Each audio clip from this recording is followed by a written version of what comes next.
जी माझी शाळा रयत शिक्षण संस्था ह्या गावामध्ये जे डोलाने होत होती, वाढली होती, वाढत आहे, त्या संस्थेला हातभार लावणारे आमचे मार्गदर्शक ज्येष्ठ नेते बाबासाहेब बोस, मंचावर असलेले सर्व पदाधिकारी, सर्व शिक्षक शिक्षिका आणि हे विद्यार्थीवर, आज भुजबळ सरांचा मी मनापासून अभिनंदन आभार मानतो की त्यांनी मला प्रमुख पाहुणा म्हणून इथं बोलवलं आहे.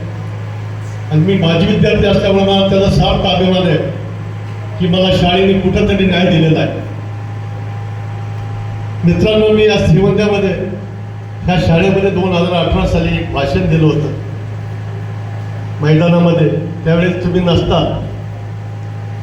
त्यावेळेस मी 2 PSI बनवले होते फक्त माझ्या भाषणावरून.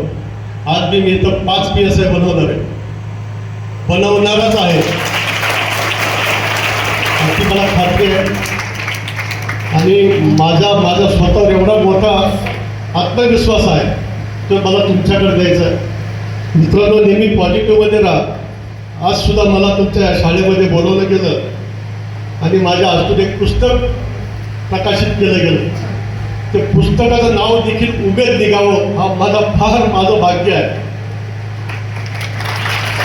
माझी आज ती उमेद, जी माझी पहिली उमेद होती, ज्या दिवशी कळायला लागलं ती उमेद आज पण आहे, उद्या पण राहील, परवा पण राहील.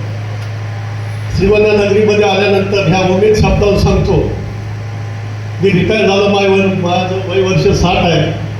सगळ्यात प्रथम आमच्या बाबासाहेबांनी घरी बोलवलं आणि मला सांगितलं, तुला नगराध्यक्ष पदाचं मी तिकीट देतो. आणि त्यांनी मला सांगितलं, मी पत्रकार बोलवतो. मी त्यांना हात जोडले की मला अजून थोडा अभ्यास करू द्या राजकारणाचा, कारण राजकारण आणि पोलीस खाता हा वेगळा भाग आहे. ही उमेद त्या दिवशी मला कामाला आली की त्या माणसाने माझ्या भरोसा ठेवला.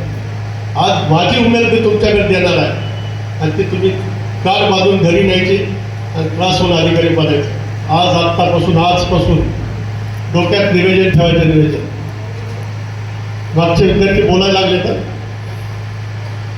डोक्यात निवेदन ठेवायचं की मला काय व्हायचं.